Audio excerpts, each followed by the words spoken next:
Okay, let's unpack this. Today, we are taking a transatlantic trip, a deep dive into the French Nouvelle Vague, or New Wave. And its inseparable creative partner, the city of Paris. Exactly.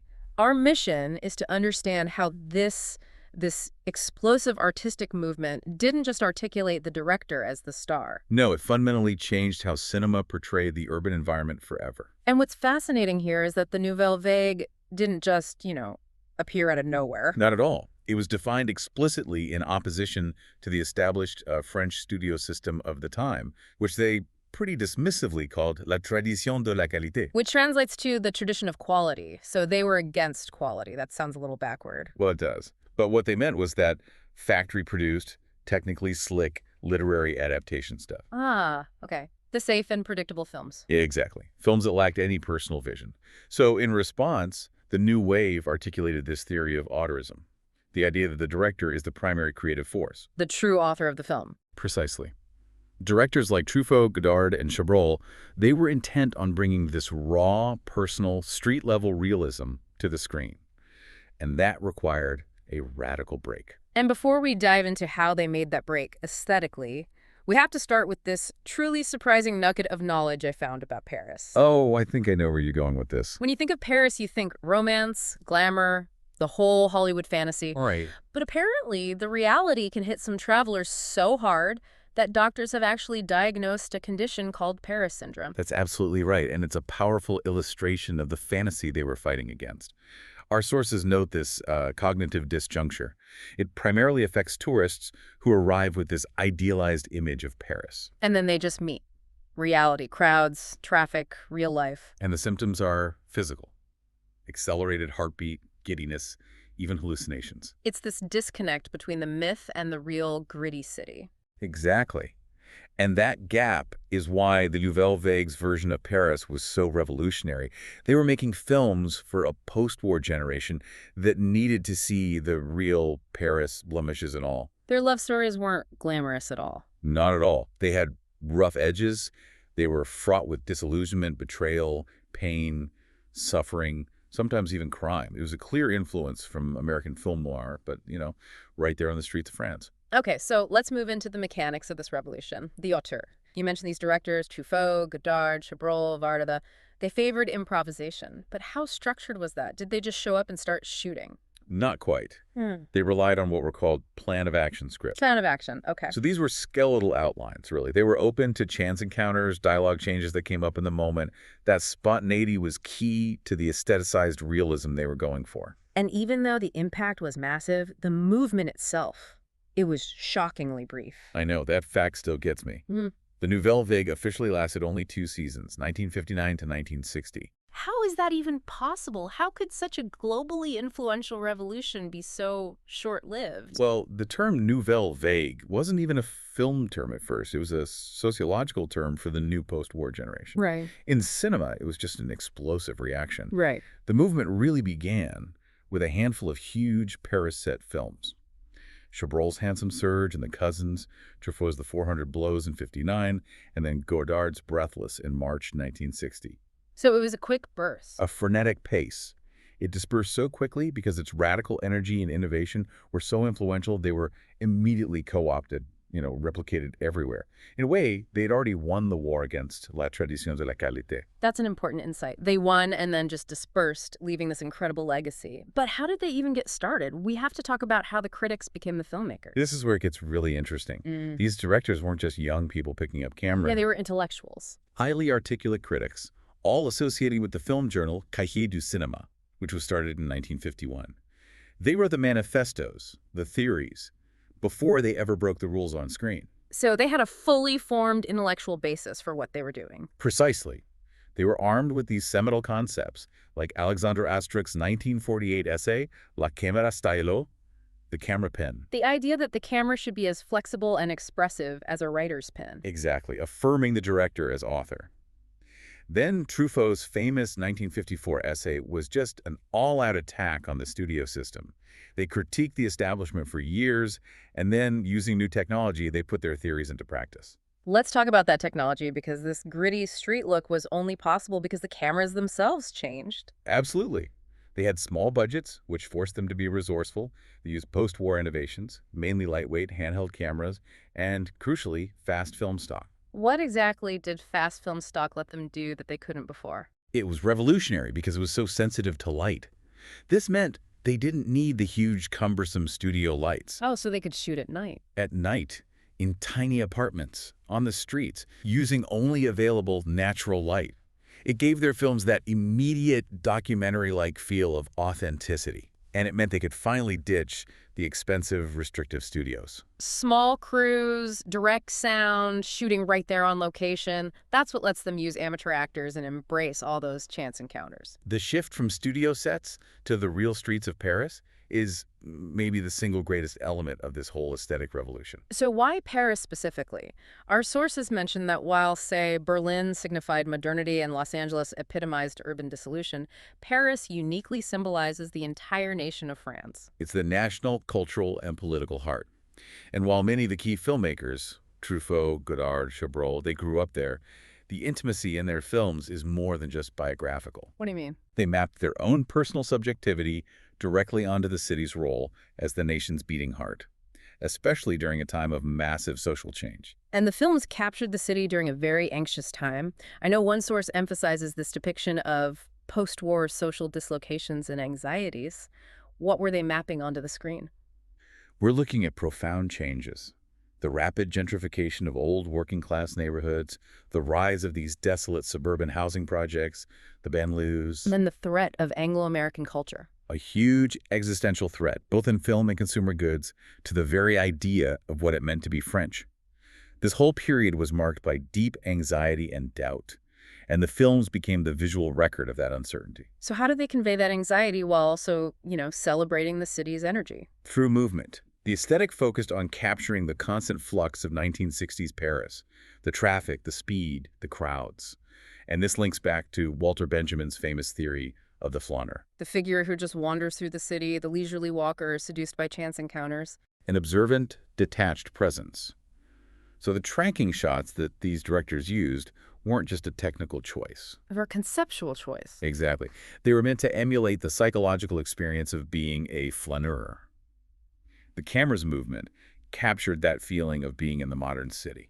Let's see how this plays out in a film. Let's talk about the urban binaries and Chabrol's The Cousins from 1959. The Cousins is such a classic setup. It's built entirely on that rural versus urban split. You have Charles, the innocent cousin from the country. He works hard for his exams and fails. And he communicates with his mother back home through these dutiful letters. Right. And he moves in with his cousin Paul in this wealthy, modern suburb, Neuilly-sur-Seine.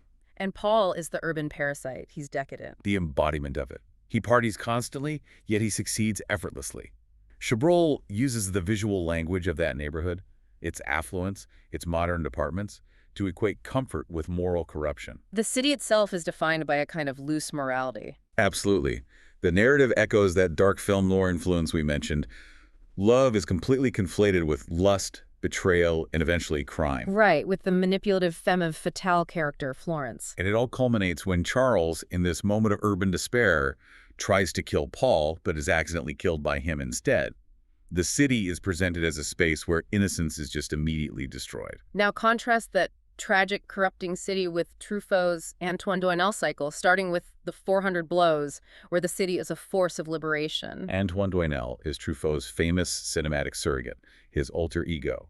His life is defined by these oppressive interiors, the cramped, unloving apartment, the restrictive classroom. Both of which are shown without a soundtrack to really emphasize how claustrophobic they are. Right, but the moment he skips school, Paris just opens up. It becomes his great playground. Exactly. His youthful mischief, his adventures, they're all accompanied by this playful, upbeat piano score. The streets, the fairgrounds, they offer him a liberating education that school denies him. And that opening tracking shot focused on the Eiffel Tower, it's iconic. It runs for 3 minutes. Capturing the Eiffel Tower from a moving car, not the flâneur on foot. It captures the speed of modernity and offers this kind of cinematic recuperation of the past. The city is empty, so the architecture itself becomes the subject. And Truffaut made sure to weave himself directly into the history of the medium. That's a key auteur signature move. There's a scene where young Antoine is at a carnival, and he stands in an oversized zoetrope, one of those spinning machines that creates the illusion of movement. And Truffaut makes a cameo right there. He physically positions himself within the history of moving images. It's a playful nod, linking the joy of the urban fairground directly to the magic of early cinema. Then by Stolen Kisses in 1968, Antoine has matured. He's an urban detective. The flâner has found a job. That's exactly right. The concept of the flâner aligns perfectly with detection and voyeurism, cementing the city as a space of, primarily masculine subjectivity and observation. And that focus on male subjectivity brings us to a really vital counterpoint, because the Parisian landscape of the Nouvelle Vague is generally defined by men moving and women being objects of desire. Which is why Agnès Varda's Cléo, From 5 to 7 from 1962, is absolutely essential viewing. It's a necessary reversal. Tell us about it. The film follows this singer, Cléo, in almost real time for 2 hours as she awaits crucial medical results, moving all throughout Paris. She is the active, moving subject. She is the observer. And Varda uses a very specific visual motif, which is different from the open windows of the male auteurs. She uses mirrors. Yes. Mirrors are the central organizing motif, reflecting Cléo's initial preoccupation with her looks, what the sources call her feminine masquerade. We hear her voiceover, right? As long as I am beautiful, I am alive. Exactly. The mirrors trap her in this self-absorption, constantly checking her appearance, trapped by the gaze. So how does she transform? How does she become an active urban subject? The transformation happens when she takes action. After this very emotional moment, she removes her glamorous blonde wig, leaves her house, and decides to observe the city differently. She looks into a street mirror and has this crucial recognition. What does she say? I thought everyone looked at me. I only look at myself. It wears me out. That's the moment. She breaks the self-absorption and becomes a flaneuse. Yes. She sheds her commercial femininity and becomes part of the city crowd. And the film concludes not with some tidy romance, but with a genuine, spontaneous, effective encounter in a park with a soldier. And this validates the potential emotional depth of these random encounters in the city. It successfully pries apart that traditional conflation of woman as commodity that you see in so much earlier cinema. Okay, we have to dedicate some time now to maybe the most seminal work of the movement, Jean-Luc Godard's Breathless from 1960. Breathless is the film that really articulates France's complex relationship with Hollywood, specifically film noir. It functions as a kind of transatlantic exchange. It maps an American manhunt onto the real streets of Paris. Right onto the Champs-Élysées, Notre Dame, transforming them into this paranoid, temporary space. And of course, it gave us the quintessential anti-hero of 1960s cool. Jean-Paul Belmondo as Michel Poicard. That irregular, elongated face and casual insolence, he was instantly iconic.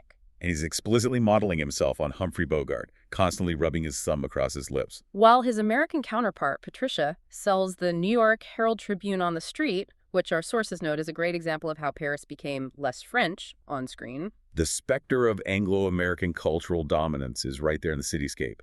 And Godard uses the aesthetics to reinforce that detachment. We see radical non-continuity editing. The jump cuts. Most famously, the deliberate use of jump cuts, where the image just suddenly jumps forward in time, often mid-scene. Why is that considered so radical? Well, classical cinema always tried to hide the editing to make you forget you're watching a movie. Godard was constantly reminding you. The jump cuts are jarring, they break the illusion, and they distance you from the story, which mirrors the character's own rootlessness.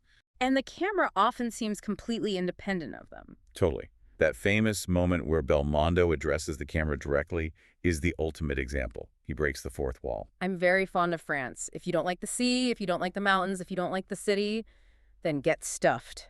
It's this ambiguous, provocative statement that just emphasizes the camera's presence and the artificiality of the whole thing. And the characters themselves are rootless. Physically and mentally, Michel's real name is Laszlo Kovacs, suggesting displaced Eastern European origins. He and Patricia are transient. Their homes are always temporary hotel rooms, borrowed apartments. They lack culture, family, context. So Breathless is both a love story and an anti-love story. And it reinterprets Paris completely. It functions as an open signifier. The city becomes this projection screen for their existential anxieties and their cool, detached attitude, while it's also undermining all the genre conventions it's borrowing. It just rewrote the book. Looking back at everything we've covered, the Nouvelle Vague's huge achievement was using that technological freedom, the lightweight camera, the fast film stock, and the lived reality of Paris to explore these deeply personal, often fractured relationships. It set a global standard for auteur-centered cinema that really endures to this day. They showed the world the real Paris, blemishes and all, offering an antidote to that Paris syndrome fantasy. And what's fascinating to me is that the early Nouvelle Vague was so deeply rooted in the specific historical and political anxieties of Paris at that moment. Post-war recovery, cultural threat, social dislocation. Right. Our sources point out that later, transnational postmodern cinema, say, certain action films or global thrillers, they often use historical references in iconic cityscapes very loosely without really engaging with the specific politics tied to that location. So that raises an important question for you, our listener, to mull over. Does detaching the cinematic portrayal of a city from its specific historical context and its localized politics make the resulting knowledge less politically or, I guess, morally engaged?